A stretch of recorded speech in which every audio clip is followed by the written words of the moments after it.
Hello, good morning dear student. We are learning subject English. Take out your English book, page number 33. We are learning O word family. Read aloud. O-B, ob. O-b, ob words. J-O-B. जे का phonetic sound क्या होगा? Job, job. C-O-B. C का phonetic sound cob, cob. S-O-B. S का phonetic sound sob, sob. M-O-B.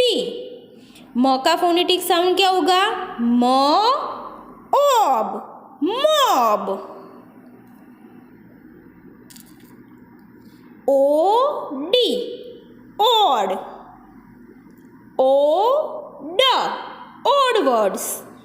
P-O-D. P का phonetic sound क्या होगा? प. O-D, pod. N-O-D. N का फोनेटिक साउंड क्या होगा? न-O-D, Nord.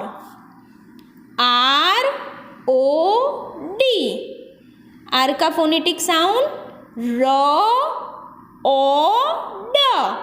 Rod.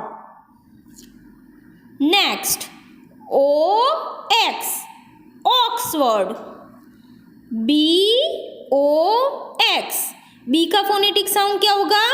Box, box. F-O-X. F का phonetic sound fox, fox. Okay, आप घर पे ये रिवाइज करना. ऑनलाइन क्लासेस में हम फिर से सीखेंगे. Take care, bye.